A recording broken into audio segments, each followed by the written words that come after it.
Good morning दोस्त। आज हम लोग प्रश्नावली 8.2 का हम लोग इनिशिएटिव बुक का अध्ययन कर रहे हैं। आज हम लोग प्रश्नावली 8.2 का प्रश्न संख्या 3 बनाना है, जिसमें प्रश्न संख्या 2 तक बना चुके हैं और 8.1 भी कंप्लीट कर दिया गया है। तो आपका जो नेक्स्ट जो क्वेश्चन है आपके सामने बोर्ड के सामने दिखाई दे रहा होगा। क्वेश्चन क्या है थोड़ा पढ़ते हैं। बोल रहा है कि यदि tan a प्लस बी बराबर √3 और tan a माइनस बी बराबर √3 हो तो देखिए बहुत सारे बच्चे क्या होंगे इसमें घबरा जाएंगे, ये क्या लिखा हुआ है। कुछ नहीं करना है, आप नॉर्मल जाने जिन बच्चों को समझ में नहीं आ रहा है कि तो a और b का मान पूछा है, बस इसका a और b का मान पूछा है। क्या क्या दिया है थोड़ा हम ध्यान देते हैं। देखिए ध्यान देने वाली बात यह है, बोला है क्वेश्चन कि tan a प्लस बी का वैल्यू दिया है √3, ये है ना। तो आप देखिए थोड़ा सा आप दिमाग लगाइए कि tan a प्लस बी दिया है, √3 में tan का वैल्यू किसका होता है, √3 जो होता है tan में किसका वैल्यू होता है। तो बताइए आप किसका वैल्यू होता है, अब गैस कीजिएगा तो आपका दिखाई देगा कि tan 60 डिग्री का वैल्यू √3 होता है। आप इस tan से इस tan को क्या कर सकते हैं, काट सकते हैं और a प्लस बी बराबर 60 डिग्री मान सकते हैं, लिख सकते हैं। इसको समीकरण क्या मानेंगे हम, 1 मानेंगे। समीकरण इसको 1 माना जाएगा। फिर लिखेंगे पुनः आपका tan a minus b is equal to 1/√3 है। आप बताइए खुद कि आपका tan a माइनस बी बराबर 1/√3 वैल्यू किसका होता है tan में। तो आप पाइएगा कि tan किसका वैल्यू होता है 30 डिग्री का। tan से tan कैंसिल, यानी a माइनस बी बराबर 30 डिग्री। ये समीकरण क्या हुआ 2 समझ में ना। देखिए tan a प्लस बी बराबर √3 दिया है, तो tan a plus b √3 value किसका होता है tan में। अब tan नहीं क्यों ले रहे हैं, इसलिए ले रहे हैं क्योंकि tan आपस में निकाल देंगे, फिर आपस में कट जाएंगे। तो a प्लस बी का वैल्यू है 60 डिग्री, इसको मान लिया समीकरण 1। और tan a माइनस बी बराबर 1/√3 है, तो tan a माइनस बी बराबर 1/√3 किसका वैल्यू आता है tan 30 का वैल्यू आता है। तो tan से tan cancel, a minus b बराबर क्या 30 डिग्री। आप क्या करेंगे समीकरण 1 को समीकरण 2 का क्या करेंगे हम लोग सोल्यूशन करेंगे। तो देखिए इसको मिटा के हम समीकरण को सोल्यूशन करते हैं। तो आपका समीकरण था a प्लस बी बराबर क्या था 60 डिग्री और a माइनस बी बराबर क्या था 30 डिग्री। ये था समीकरण 1 और ये था समीकरण 2। तो क्या करेंगे समीकरण 1 को और समीकरण 2 को क्या कर देंगे जोड़ देंगे यानी जोड़ने पर जुड़िएगा। तो a प्लस बी बराबर 60 डिग्री और a माइनस बी बराबर भी कितना 30 डिग्री। जोड़िएगा तो साइन नहीं चेंज होता है, 2a plus b minus b cancel 90 degree, यानी a का वैल्यू 90/2 यानी काट के कितना आएगा आपका 45 डिग्री। यानी a का जो वैल्यू आएगा आपका कितना आएगा 45 डिग्री। यानी a का जो वैल्यू आया आपका 45 डिग्री। तो और b का वैल्यू याद करने के लिए हम समीकरण 1 में या समीकरण 2 में, किसी में भी 1 में या समीकरण 2 में a का वैल्यू क्या करेंगे रख देंगे। जैसे कि आपके इसके पहले जो चैप्टर था उस चैप्टर में, इसके पहले कोई चैप्टर था 10th में द्विघात समीकरण, उसमें आपको पढ़ाया गया है 2 चररैखिक समीकरण में।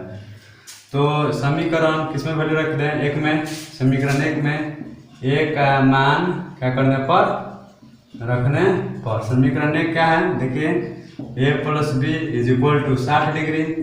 तो a का वैल्यू मेरा आया है 45, तो 45 plus b equal to 60 degree. तो b बराबर कितना आया 60, प्लस में तो इधर जाएगा तो माइनस में 45, यानी b बराबर कितना 15 डिग्री। इस तरीके से हम आसानी से हम ए का वैल्यू और बी का वैल्यू ज्ञात कर सकते हैं। हाँ, एक चीज़ और है, यानी ए का वैल्यू 45 डिग्री, बी का वैल्यू 15 डिग्री। एक चीज़ और है कि हम इसको चेक कैसे कर सकते हैं। देखिए, चेक करने के लिए कुछ नहीं करना है, आप क्वेश्चन का जो क्वेश्चन जो है उस क्वेश्चन को लिखिए और देखिए कैसे चेक होता है। हम लोग चेक कर रहे हैं, क्या कर रहे हैं, इसको चेक कर रहे हैं। तो tan है तो tan लिख दिए, ए का वैल्यू कितना है 45 डिग्री और प्लस बी का वैल्यू 15 डिग्री बराबर √3। तो देखिए tan जोड़ेंगे तो कितना 60, tan 60 का √3 आता है ना। उसी तरह इसको भी देख लेंगे, tan 60 का वैल्यू क्या है, tan 60 का वैल्यू क्या है, √3 आया ना। तो जब √3 आया तो समझिए कि मेरा वैल्यू क्या है, बिल्कुल सही आया है। tan a माइनस बी है, वैल्यू दिया हुआ है इसका कितना 1/√3। तो tan a माइनस बी यानी a का वैल्यू 45 माइनस बी का वैल्यू 15 इक्वल टू 1/√3, यानी tan इसको सब्सट्रैक्ट करेंगे, घटाएंगे तो tan 30 का वैल्यू क्या आता है 1/√3 होता है ना। यानी इस तरीके से हम कह सकते हैं कि मेरा जो आंसर है वो क्या है, बिल्कुल सही है। तो बोल रहा है कि सत्य और असत्य बताएं तथा अपने उत्तर की पुष्टि भी करें। तो दिया है पहला कि sin a प्लस बी बराबर sin a plus sin b, यानी sin a प्लस बी का जो वैल्यू होगा और sin a plus sin b का वैल्यू के बराबर होगा कि नहीं। तो हम कुछ भी वैल्यू ले सकते हैं। तो हम यहाँ पे लिए हैं, चूँकि a बराबर लिए हैं 30 डिग्री और b बराबर लिए हैं कितना 60 डिग्री। तो a का जगह 30, b का जगह 60, तो साइन है तो साइन a का जगह 30 लिखे हैं प्लस साइन b, यानी साइन तो साइन b का वैल्यू क्या लिखे हैं 60। साइन 30 और 60 होता है साइन 90 बराबर साइन 30 का वैल्यू कितना होता है 1/2 प्लस साइन 60 का वैल्यू क्या होता है √3/2। साइन 90 का वैल्यू 1 बराबर, इसको कैलकुलेशन करेंगे तो 1 प्लस √3 यानी 1 बराबर है √3 प्लस 1/2 का, नहीं ना बराबर है, यह बराबर है आपका नहीं बराबर है। जब बराबर है तो क्या है आपका असत्य है। सेकंड जो क्वेश्चन है आपका बोल रहा है कि क्वेश्चन को थोड़ा सा लिखते हैं। थीटा के मान में वृद्धि होने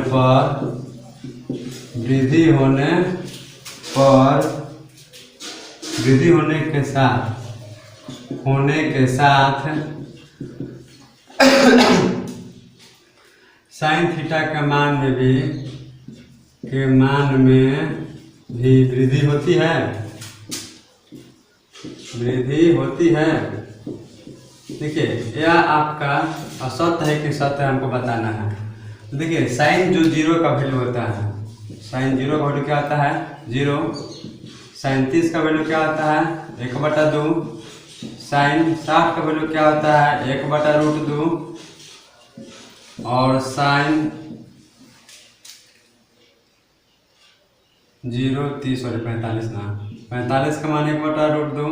साइन 60 का वैल्यू √3/2 और साइन 90 का वैल्यू क्या आता है 1 होता है। देखिए थीटा का मान में, जैसे थीटा का मान 0 ले रहे हैं, 0 वैल्यू वाला थीटा का मान अगर 30 ले रहे हैं साइन में तो 1/2 आ रहा है।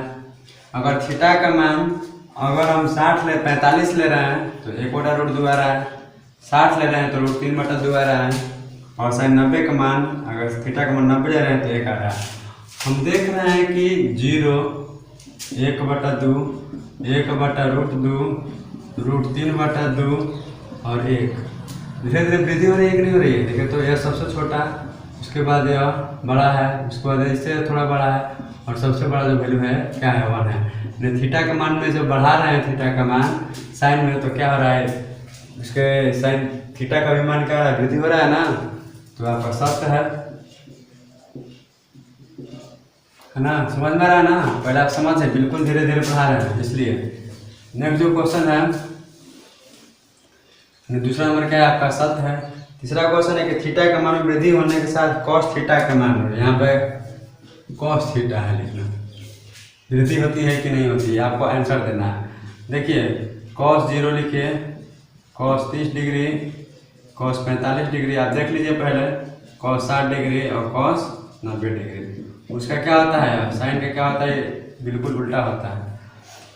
तो साइन कॉस 0 का वैल्यू कॉस 90 का वैल्यू 0, इसका 1/2 इसका 1/√2, इसका √3/2, इसका √3/2 और इसका वैल्यू क्या होता है 1 होता है।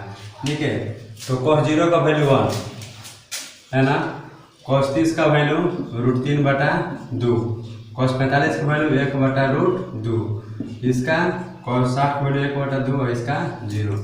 देखिए बोला है कि थीटा का मान जब वृद्धि कर रहे हैं तो cos थीटा का मान क्या रहा है, वृद्धि हो रहा है कि कमी हो रहा है। आप देख लीजिए, सबसे बड़ा यह है, इससे थोड़ा सा छोटा यह है, इससे थोड़ा सा छोटा यह है, इससे थोड़ा छोटा है, वृद्धि हो रहा है कि कमी हो रही है, कमी हो रही है ना। तो आपका क्या होगा, असत्य है। आ रहा समझ में। नेक्स्ट जो क्वेश्चन है कि थीटा के मानों पर, क्वेश्चन नंबर 4, कि थीटा के मान पर, थीटा के मान पर, थीटा के सभी मानों पर, थीटा के सभी मानों पर साइन थीटा बराबर कॉस थीटा होता है, साइन थीटा बराबर कॉस थीटा होता है कि नहीं होता है। सही मानों पर होता है जी, नहीं होता है, नहीं ना। देखिए साइन 30 का वैल्यू जो लेंगे वो 1/2 होता है, तो cos 30 का वैल्यू लेंगे तो 1/√2 होता है, सॉरी √3/2 होता है। अगर साइन 90 का वैल्यू 1 होता है तो cos 90 का वैल्यू क्या होता है, 0 होता है। क्या है, बिल्कुल असत्य है। सभी थीटा के सभी मानों पर साइन 0 का वैल्यू, साइन थीटा का वैल्यू cos थीटा का वैल्यू का क्या होता है, बराबर नहीं होता है। लेकिन एक वैल्यू पे ये दोनों का मान क्या होता है, बराबर होता है। वो जो वैल्यू है आप याद कर लेंगे कि साइन 45 का जो वैल्यू होगा वही आपका cos 45 का भी वैल्यू होगा। सभी मानों पे आपका बराबर नहीं होता है, लेकिन एक मान पे बराबर होता है, वो वैल्यू होना चाहिए। दोनों में थीटा का वैल्यू क्या होना चाहिए, 45 होना चाहिए। नेक्स्ट जो है लास्ट क्वेश्चन, क्वेश्चन नंबर 5, कि a बराबर क्या है 0 पर cot a परिभाषित नहीं है, परिभाषित नहीं है, यानी a का वैल्यू 0 लेंगे हम। क्या, a का वैल्यू हम 0 लेंगे तो cot a पर परिभाषित है कि नहीं, आप खुद देख लेंगे। आप पाएंगे कि यह जो आपका परिभाषित है कि परिभाषित नहीं है, पूछा है, परिभाषित नहीं है। सही है, बिल्कुल यह क्या है, सत्य है, बिल्कुल यह सही है। तो इस तरीके से हम लोग आज प्रश्नावली 8.2 का सभी क्वेश्चनों को सॉल्व किए और आशा करते हैं कि आप लोग को समझ में आ रहा होगा। अगर मेरी पढ़ाई समझ में आ रही है तो आप मेरे चैनल को सब्सक्राइब कर दें, बेल आइकन दबा दें, जिससे जो भी वीडियो डाले सबसे पहले आप लोगों तक ही पहुँचे। Thank you, be safe and safe.